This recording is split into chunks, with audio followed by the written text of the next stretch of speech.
Republic டே அப்படின்னா என்னன்னு உங்களுக்கு தெரியுமா? வாங்க கேட்கலாம். ரிப்பப்ளிக் டே அப்படின்னா அன்னையிலேருந்து தான் நம்ம இந்தியன் கான்ஸ்டியூஷனை ஃபாலோ பண்ணாங்களாங்க. இந்தியன் கான்ஸ்டியூஷன் அப்படின்னா அது ஒரு ரூல்ஸ் புக்குங்க. அந்த ரூல்ஸ் புக்கில் எப்படி ஒரு கவர்மெண்ட்டை ரன் பண்ணணும், ஒரு குடிமகனான நம்மளோட கடமைகள் என்ன, நம்மளோட உரிமைகள் என்ன அப்படிங்கிறதெல்லாம் இருக்குமா. ஸோ அதை ஒரு நடைமுறைக்கு கொண்டு வர நாள்னால இதை மறக்காமல் நம்ம செலிப்ரேட் பண்ணணும் அப்படின்றதுக்காண்டி ரிப்பப்ளிக் டே செலிப்ரேட் பண்ணுறாங்க. முதல் முறையாக ரிப்பப்ளிக் டே எப்போ செலிப்ரேட் பண்ணாங்கன்னா 1950. இதில் மிகவும் முக்கியமான ஒரு ரூலுமே இருக்குதாங்க.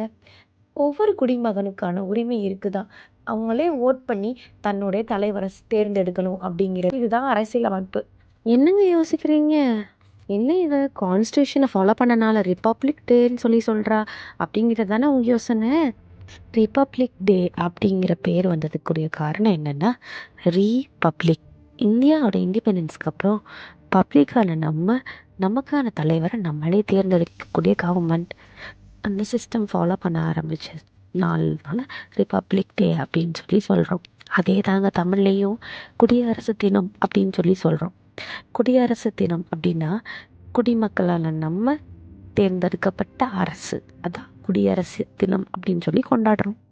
இது மாதிரி மேலும் தகவல்களை தெரிஞ்சுக்கணும்னா லைக் பண்ணுங்கள், ஷேர் பண்ணுங்கள், சப்ஸ்கிரைப் பண்ணுங்கள் அண்ட் மறக்காம பெல் பட்டனை கிளிக் பண்ணுங்கள்.